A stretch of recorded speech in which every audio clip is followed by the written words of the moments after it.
بڑی امید ہے سرکار قدموں میں۔ حضرت عبداللہ شاہ غازی سندھ کے نہایت معروف اور برگزیدہ ولی اللہ مانے جاتے ہیں۔ بڑی امید ہے سرکار۔ آپ کا مزار کلفٹن نزد قاسم باغ کراچی میں واقع ہے۔ محققین کے مطابق حضرت کا اسم گرامی سید عبداللہ، کنیت ابو محمد اور لقب الاشتر ہے۔ آپ سید محمد نفس زکیہ کے صاحبزادے اور حضرت حسن مثنیٰ کے پڑپوتے تھے، اور پانچویں پشت پر آپ کا سلسلہ نسب حضرت علی مرتضیٰ سے جا ملتا ہے۔ آپ حضرت امام حسن اور حضرت امام حسین کی اولاد میں سے ہیں، اس لیے حسنی و حسینی کہلاتے ہیں۔ عبداللہ شاہ غازی 98 ہجری میں مدینہ منورہ میں پیدا ہوئے۔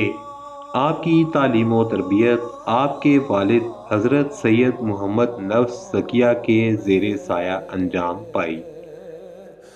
حضرت نفس زکیہ کا شمار محدثین میں ہوتا ہے۔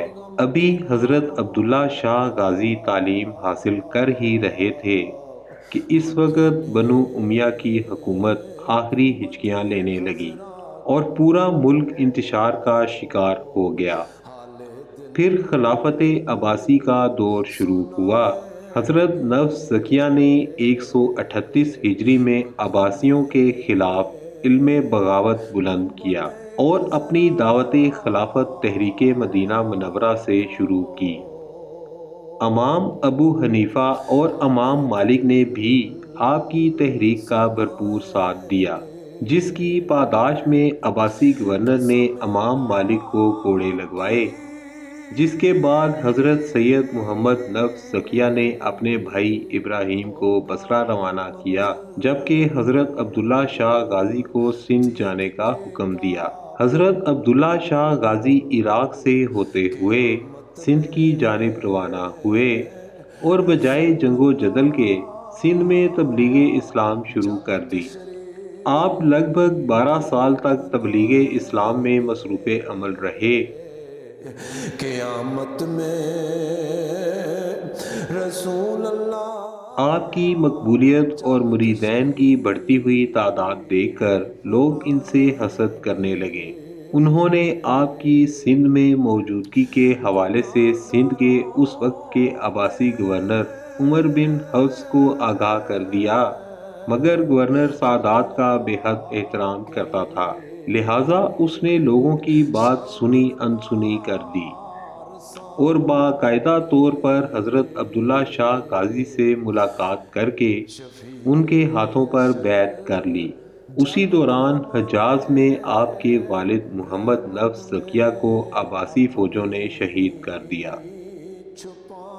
جس کے بعد عباسی خلیفہ المنصور نے عمر بن حفص کو حضرت عبداللہ شاہ غازی کو گرفتار کر کے فوراً دربار خلافت میں حاضر کرنے کا حکم جاری کر دیا، لیکن گورنر سندھ نے آپ کو گرفتار کرنے کی بجائے سندھ کی ایک ساحلی ریاست میں بھیج دیا، جہاں آپ 4 سال تک ہندو راجا کے مہمان رہے۔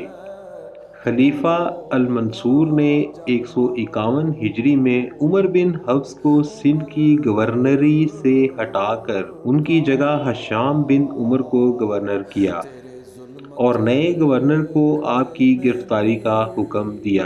سندھ کے نئے گورنر ہشام بن عمر نے بھی آپ کو گرفتار کرنے سے اجتناب برتا۔ پھر ایک دن حضرت عبداللہ شاہ غازی شکار کی غرض سے جنگلوں میں جا رہے تھے تو فوجوں نے ان سے لڑائی شروع کی۔ اچانک کسی ظالم کی تلوار آپ کے سر مبارک پر پڑی اور آپ شدید زخمی ہو کر زمین پر گر پڑے۔ دشمن فوجیں حواس باختہ ہو کر بھاگ چکی تھیں۔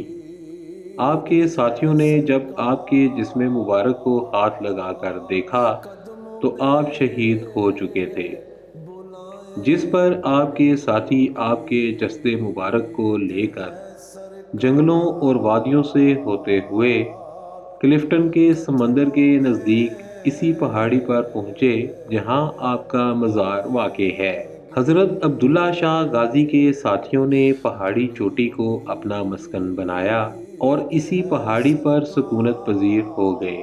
بھوک اور پیاس کے عالم میں آپ کے مریدین انتہائی پریشان تھے۔ دور دور تک میٹھے پانی کا کوئی بندوبست نہ تھا۔